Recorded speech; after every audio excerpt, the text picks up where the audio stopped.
The luxurious first-class cabin hummed with quiet elegance. Wealthy passengers reclined in plush seats, bathed in soft amber light. Businessmen typing away on laptops, socialites flipping through magazines, and elderly couples sipping champagne. Everyone was settled into their own world of comfort. The air was thick with an unspoken expectation of perfection and privilege. Dr. Maya Brooks walked down the aisle, her head held high, eyes calm but alert. In her mid-30s, she was a woman of remarkable presence. Dressed in a fitted charcoal gray suit with silver accents, her aura was one of polished authority. Yet, despite her achievements and recognition as a globally renowned human rights lawyer, she could feel the stares. The subtle judgment was woven into the occasional glances from the other passengers, some curious, others dismissive. "Good evening," Maya greeted the flight attendant with a polite, professional smile.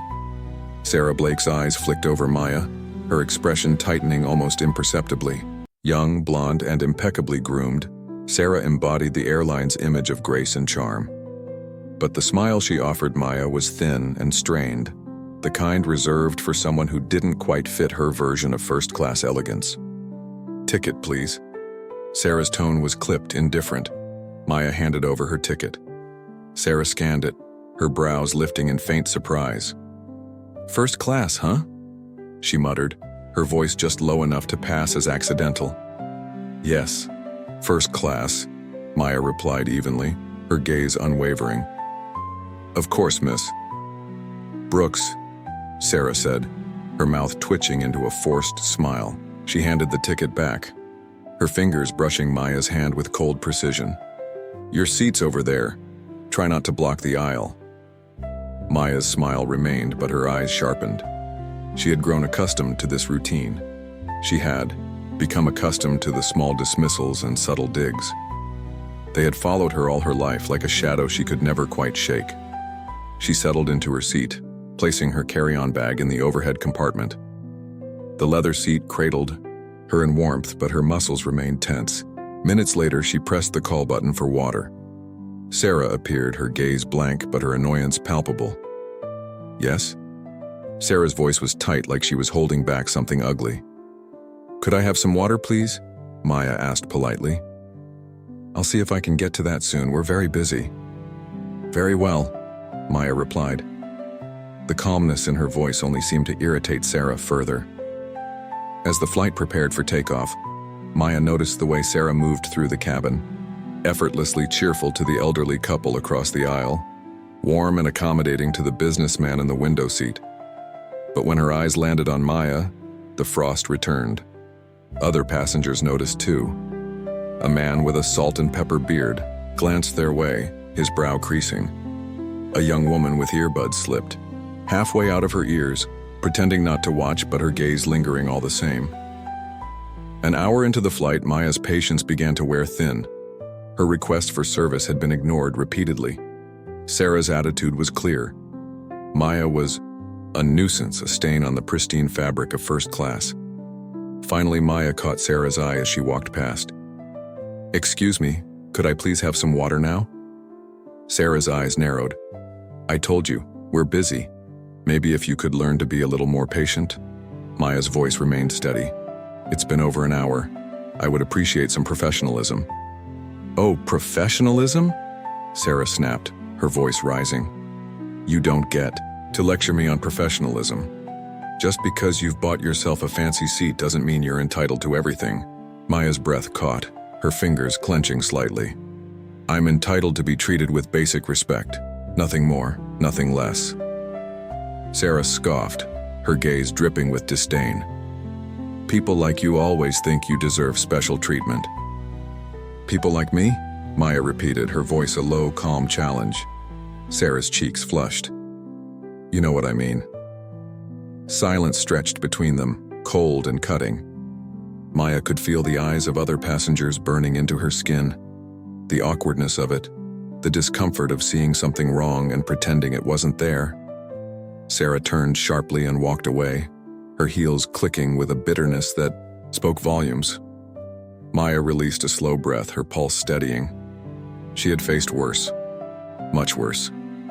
But this was something else. The feeling of being dismissed so casually, so publicly, was a wound that cut deeper than most. Yet even as the sting of the words lingered, Maya's resolve only strengthened. She wasn't one to let injustice pass unchallenged. But for now, she remained in her seat, gathering her thoughts, her dignity intact. The tension, however, was far from over. The air in the cabin grew heavier, thick with discomfort and tension.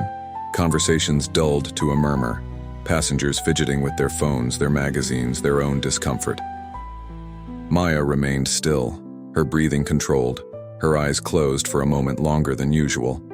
She was no stranger to ignorance or hostility. But something about this incident crawled under her skin, leaving a bitter ache she couldn't ignore. The memories were sudden and vivid. A younger Maya, 7 years old, clutching her mother's hand tightly as they walked through a department store. The cold, judging eyes of a clerk followed them like predators in the wild. The whispers, the accusations of stealing when all they wanted was to buy a simple dress. Her mother's calm, quiet strength in the face of unwarranted suspicion. The way she held her head high, refusing to let them shrink her existence. Maya opened her eyes, feeling the same determination swell within her. It was time to address the situation directly. She pressed the call button once more. It was a small act of defiance, but one loaded with intent. Sarah returned, her expression now a mask of forced politeness. "What now?" Maya kept her voice steady. "I've been asking for water for quite some time. I'd appreciate it if you could fulfill that simple request." "Well, maybe if you weren't so demanding." Sarah's voice faltered as a passenger nearby cleared his throat loudly. "Excuse me," the man with the salt and pepper beard interrupted. "I couldn't help but notice you've been ignoring her requests," she asked politely. "The least you could do is offer her some water." Sarah's cheeks flushed deep crimson. "Sir, I'll kindly ask you to mind your own business." The man's eyes hardened. "No, I won't. Because what you're doing is unacceptable." Maya glanced at him, a spark of gratitude warming her chest. She wasn't entirely alone. But Sarah was far from finished. Her anger only seemed to grow, the frustration bubbling up to the surface. "You people always want to make everything about race, don't you?" A chill swept through the cabin. The silence was deafening. Every eye in the cabin turned to Sarah and then to Maya. Maya's fingers trembled slightly, but her voice remained controlled. "Excuse me?" "You heard me," Sarah shot back, her tone defensive now but her eyes full of venom. "You come on here acting like you're better than everyone else, making a scene just to prove a point." Maya's eyes narrowed. "I asked for water. Nothing more." "And you got everyone all worked up over it," Sarah snapped. "Maybe you should just calm down." A shaky breath escaped Maya's lips. The memories of every injustice, every insult disguised as politeness, flooded her mind, but she wouldn't give Sarah the satisfaction of breaking her. Another passenger chimed in, her voice thick with indignation. "Miss, you're completely out of line.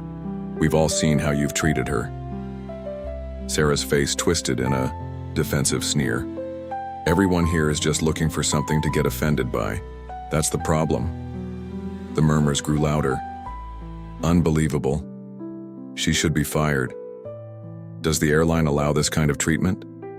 Sarah's expression shifted from anger to something far more dangerous, panic, and then she snapped. "No, you know what? I've had enough of your attitude," she shouted, her voice shrill and sharp. "You think you can just come here and make everyone feel bad for you?"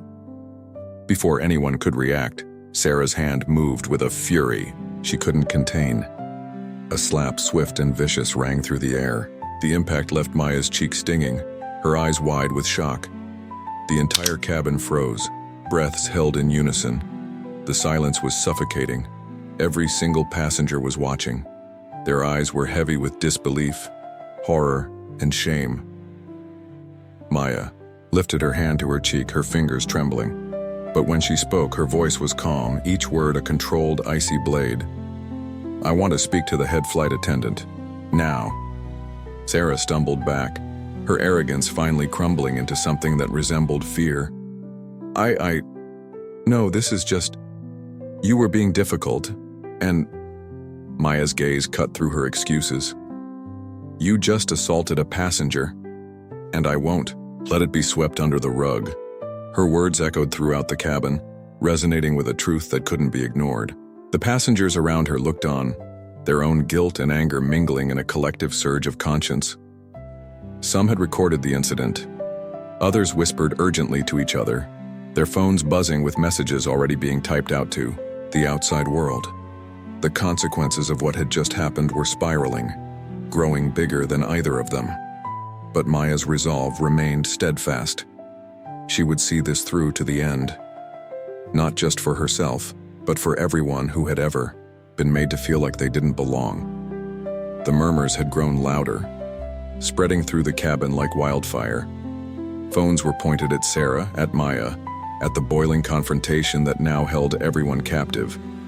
A male flight attendant hurried over, his face pale with concern. His name tag read, Daniel. Is there a problem here? Daniel's voice trembled slightly, his gaze flickering nervously between Maya's stern expression and Sarah's frantic, guilty stare. Yes, Maya replied, her voice steady and clear. Your colleague assaulted me, and instead of handling a simple request professionally, she escalated the situation into a blatant act of violence. Daniel's eyes widened. Sarah, is this true? Sarah shook her head frantically. No, she's exaggerating. She was being aggressive and unreasonable, and Maya's voice cut through Sarah's lies like a knife. I asked for water, you refused repeatedly. When I insisted on being treated with basic decency, you lashed out. Another passenger chimed in, her voice dripping with indignation. We all saw what happened. She slapped her. There's no denying it. A chorus of voices agreed, some louder than others. The evidence was undeniable. Daniel took a step back, his expression a mask of helplessness. I'll inform the captain. Please, ma'am, if you could just remain calm? Maya's eyes flashed, though her tone remained controlled. I've been calm. I've been patient. I've tried to handle this respectfully, but what happened here is completely unacceptable. Her words carried weight, echoing with a force that made Daniel wince. He nodded and hurried off, leaving Sarah standing there, her shoulders slumped, her composure fractured. But Maya wasn't finished. Turning to the cabin, she looked directly into the phone cameras aimed her way. The passengers were watching, some waiting for her to erupt, others hoping for her to break. But instead, she drew in a breath and spoke, her words deliberate and powerful. What happened here is just one example of a much bigger problem. The prejudice, the dismissal, the idea that some of us don't deserve the same respect and dignity as others. That we should accept mistreatment as if it's the price we pay for daring to exist in spaces others feel we don't belong. Maya's voice grew stronger, each word sharpened by conviction. But I'm here to say that enough is enough. No more silence. No more allowing people like her to get away with blatant disrespect. This isn't just about me. It's about every single person who has ever been treated as less than, and I will not stand for it. The cabin erupted in applause. Some passengers even stood up, clapping and shouting words of encouragement. Others remained silent, shame painting their faces as they realized their own complicit passivity. Sarah looked like she was on the verge of tears, her lips trembling as she attempted to defend herself. I didn't mean, you're just trying to make me look like a monster. Maya met her eyes unyielding. You did that to yourself. At that moment, the captain's voice broke over the intercom. Ladies and gentlemen, this is your captain speaking. We've been informed of a very serious incident that occurred on board. We will be addressing this matter appropriately, and I ask everyone to remain seated as we work through this situation. Thank you for your patience. Sarah's expression twisted with panic. She stumbled backward, her confidence reduced to nothing but a fragile shell. Maya kept her gaze locked on Sarah, her own strength undiminished. If you have even a shred of decency left, you'll take responsibility for what you did and learn from it. The rest of the flight unfolded in a tense, uneasy quiet. Daniel returned with the head flight attendant, an older woman named Margaret, whose expression was etched with concern and professionalism. "Dr. Brooks," Margaret began, her voice trembling slightly as she tried to maintain composure. "I deeply apologize for what happened. The captain has been informed and will be launching a thorough investigation. We will ensure this matter is addressed properly." Maya nodded. "Thank you. But apologies alone aren't enough. What happened here isn't just about me. It's about a culture that allows this kind of treatment to continue unchallenged." Margaret swallowed, guilt flashing in her eyes. "You're absolutely right, and I assure you this will not be swept under the rug." Passengers were still watching, some clearly uncomfortable, others nodding along with Maya's words. The tension was palpable, but there was something else now. Admiration, respect. Sarah had been escorted to the back of the plane, her face pale, her hands shaking. Whatever arrogance she once held had crumbled under the weight of her own actions. The flight continued, but the atmosphere had shifted. It was no longer the serene, exclusive space of luxury and privilege. It had become a battleground for truth. Hours later, as the plane prepared for landing, Daniel approached Maya again, his expression sincere. "Dr. Brooks, the captain has authorized me to let you know that the airline will be issuing a formal apology, and Sarah will be placed under review. Your courage today, it's made me question a lot about myself, about how we all treat each other." Maya looked him in the eye, her own expression softened by exhaustion and resolve. "It's not just about punishment. It's about understanding why it happened and working to make sure it doesn't happen again. Change doesn't start with grand gestures. It starts with people willing to question their own biases and choosing to be better." Daniel nodded, his gaze lowered in shame and reflection. "I'll remember that, and I'll do better." As the plane touched down in Paris, Maya gathered her belongings, her heart still heavy, but her spirit unbroken. Exiting the aircraft, she was met by airport officials who had been alerted to the incident. Statements were taken, and contact information was exchanged. Maya's reputation as a fierce advocate for justice was well known, but this incident had added a new, personal dimension to her ongoing fight. Within hours of landing, the story had already begun to spread online. Clips of her speech in the confrontation had gone viral, sparking heated discussions across social media and news platforms. But Maya didn't care about the attention. She cared about the message. And the fact that her words had resonated with so many people gave her hope. Later, as she settled into her hotel room, exhaustion finally washing over her, Maya allowed herself a moment of quiet reflection. She hadn't asked for this fight, but she had faced it head-on, and she wouldn't let it be forgotten. The battle wasn't over, but she had proven once again that her voice mattered, that all voices mattered, and as long as she had breath in her body, she would continue to speak up. Maya sat on the edge of her hotel bed, her fingers trembling slightly as she scrolled through her phone. Messages of support, admiration, and shared stories poured in from all corners of the world. People who had faced injustice, who had been silenced, who had chosen to keep their heads down instead of speaking up. The incident was no longer just about her. It had become a powerful statement against prejudice and abuse of power. And yet, as she stared at the screen, a familiar ache grew in her chest. She had spent years fighting these battles, but the pain never grew easier. The stares, the dismissiveness, the insults that came packaged as politeness.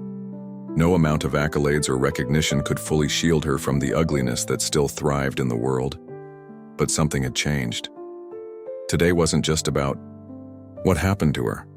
It was about what she did with it, how she turned a moment of cruelty into a beacon of truth. Maya closed her eyes, inhaling deeply, letting the weight of the day wash over her. She whispered to herself, her voice steady. "I won't let them silence me, and I won't let them silence anyone else." Her phone chimed. A message from a young woman who had watched the viral video. "Thank you for standing up. You gave me the courage to do the same." Maya's lips curved into a faint but genuine smile. The fight for justice was never meant to be easy. But as long as her voice could reach even one person struggling to be heard, she knew she was making a difference. Standing up wasn't just a duty. It was a promise to herself and to everyone who believed their voice didn't matter. And Maya intended to keep that promise.